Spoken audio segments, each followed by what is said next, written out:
Pemirsa, ratusan pengungsi Rohingya terdampar di Aceh dalam 2 hari berturut-turut. Ratusan imigran itu kini ditampung sementara di 2 lokasi.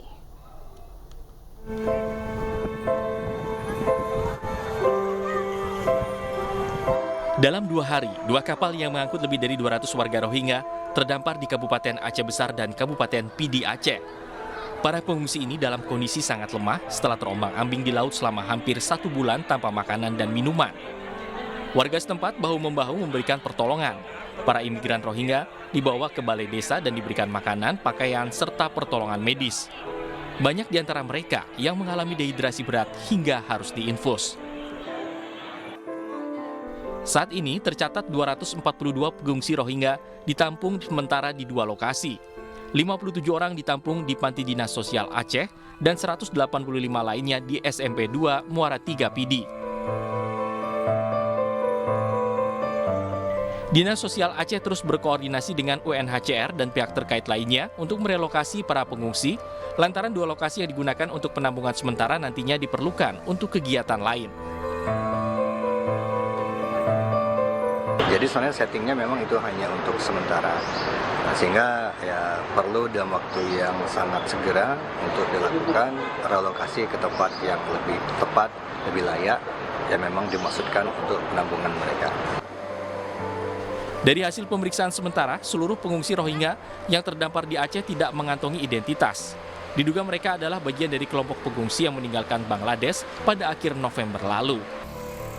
Dari Kabupaten Aceh Besar Aceh, Taufan Mustafa, iNews melaporkan. Etnis Rohingya merupakan populasi tanpa kewarganegaraan terbesar di dunia. Sejak tahun 1962, mereka mulai dikucilkan dan ditindas di Myanmar hingga terpaksa melarikan diri.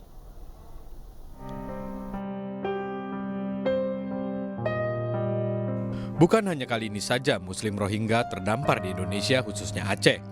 Hampir setiap tahun kapal etnis Rohingya terdampar di daratan Indonesia. Kondisi mereka sama, dehidrasi dan tidak berdaya setelah terombang-ambing selama berhari-hari di laut tanpa perbekalan yang cukup. Pada Maret lalu, pemerintah Amerika Serikat resmi menyatakan kekerasan militer Myanmar terhadap Muslim Rohingya yang menyebabkan lebih dari 700.000 orang melarikan diri sebagai tindakan genosida dan kejahatan terhadap kemanusiaan. The report was based on a survey of more than 1,000 Rohingya refugees living in Bangladesh, all of whom were displaced by the violence in 2016 or 2017. 3/4 of those interviewed said that they personally witnessed members of the military kill someone. More than half witnessed acts of sexual violence. 1 in 5 witnessed a mass casualty event, that is, the killing or injuring of more than 100 people in a single incident. These percentages matter. They demonstrate that these abuses were not isolated cases. The attack against Rohingya was widespread and systematic, which is crucial for reaching a determination of crimes against humanity. Berdasarkan sejumlah catatan, Muslim Rohingya merupakan populasi tanpa kewarganegaraan terbesar di dunia. Muslim Rohingya adalah keturunan pedagang dan tentara Arab, Turki atau Mongol yang pada abad ke-15 bermigrasi ke negara bagian Rakhine yang sebelumnya disebut Kerajaan Arakan. Ada juga yang menyebut Rohingya bermigrasi dari Bangladesh dalam beberapa gelombang ke Myanmar. Kudeta militer Myanmar tahun 1962 menjadi awal dari mimpi buruk Muslim Rohingya di Rakhine. Undang-undang melucuti mereka dari status kelompok etnis minoritas yang diakui. Bahkan setelah junta dibubarkan pada 2011, etnis Rohingya semakin dikucilkan dan mendapat penindasan. Akhirnya mereka terpaksa melarikan diri demi keselamatan hidup mereka. Menurut data pada Maret 2022, 850.000 lebih orang Rohingya merana di kamp-kamp Bangladesh dan banyak juga yang tersebar ke Malaysia hingga Indonesia untuk mencari suaka. Sementara itu 600.000 lainnya masih bertahan di Rakhine. Akibat menabrak pembatas jalan, sebuah truk terguling di kawasan Pulau Gadung, Jakarta Timur. Akibatnya lalu lintas di lokasi mengalami kemacetan. Sebuah truk mengalami kecelakaan tunggal usai menabrak beton pembatas jalur Transjakarta di Jalan Ahmad Yani Pulau Gadung, Jakarta Timur Rabu sore. Akibatnya truk terguling dan menutupi sebagian jalan. Kondisi lalu lintas di lokasi pun macet. Diduga kecelakaan disebabkan sopir truk mengantuk. Tidak ada korban jiwa dalam peristiwa ini, sementara truk bermuatan plastik ini belum diderek petugas.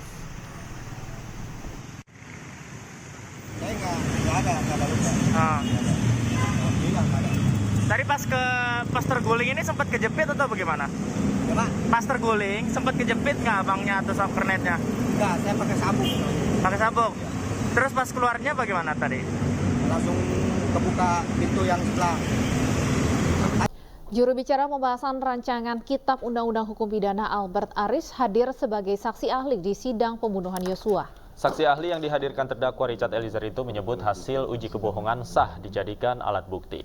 Ahli pidana yang juga jubir RKUHP menyebut hasil uji kebohongan bisa dijadikan alat bukti dan ia pun mengaku hadir tidak dibayar alias gratis. Dalam sidang hari ini, Albert Aris mengutarakan soal hasil tes poligraf atau uji kebohongan para terdakwa. Menurutnya, hasil tes kebohongan sah dijadikan alat bukti di persidangan. Diancamkan dengan sanksi atau hukuman sebagai guru besar, Profesor KUHP itu membedakan antara barang bukti dengan alat bukti. Barang bukti diatur di pasal 39 KUHP, alat bukti diatur di 184 KUHP yang limitatif ya. Ada saksi, surat ahli petunjuk keterangan terdakwa gitu ya. Nah, ketika ada metode-metode seperti itu yang mungkin belum termaktub atau diatur dalam KUHP, karena prinsip hukum acara itu adalah limitatif dan imperatif, kan terbatas dan memaksa. Dan kita ketahui bahwa KUHP ini dari tahun 81 tentu sudah banyak tidak update dengan perkembangan terkini, teknologi dan sebagainya. Maka ketika hasil pemeriksaan itu atau metode itu dibunyikan oleh keterangan ahli, maka dia bisa menjadi alat bukti yang sah dan sepenuhnya pertimbangannya merupakan otoritatif hakim untuk menilai. Ya kan? Tapi saya perlu tegaskan bahwa petunjuk yang merupakan aksesoar evidence itu tidak bisa mendapatkannya dari alat bukti ahli, hanya dari surat, saksi, dan keterangan terdakwa. Tapi kedudukan yang sudah dibunyikan tadi itu memiliki kekuatan pembuktian atau bawis kerah ya, sebagai alat bukti yang sah. Sementara itu sebelumnya dua saksi ahli yang dihadirkan terdakwa Ferdi Sambo mengklaim hasil tes kebohongan tidak bisa menjadi alat bukti. Dalam sidang kemarin, saksi ahli pidana Elwi Daniel menyebut hasil tes kebohongan menggunakan poligraf perlu dikesampingkan. Terkait dengan poligraf, saya kira ini sesuatu aspek yang masih perlu diperdebatkan lebih lanjut. Kenapa demikian? Apakah hasil poligraf itu, ya, poligraf itu merupakan barang bukti atau alat bukti dia? Alat bukti dia. Ada yang menyebut poligraf itu adalah alat bukti, ada yang menyebut sebagai barang bukti.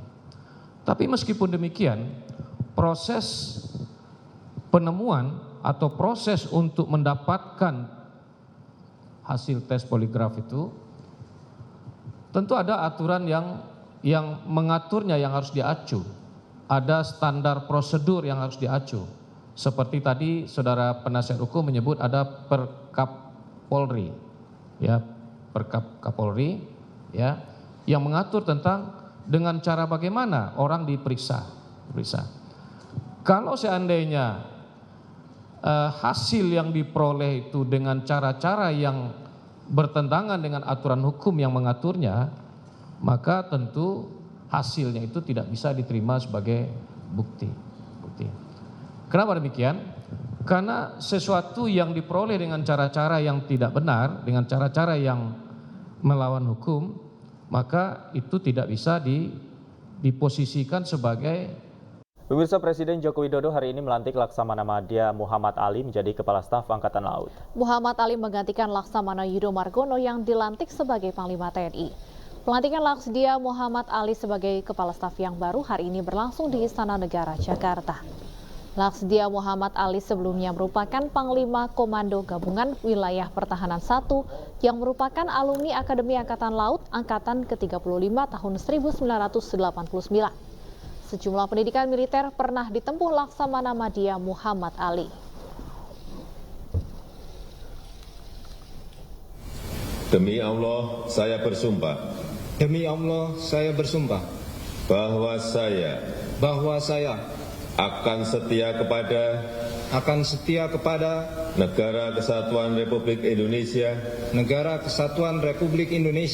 yang berdasarkan Pancasila dan Undang-Undang Dasar Negara Republik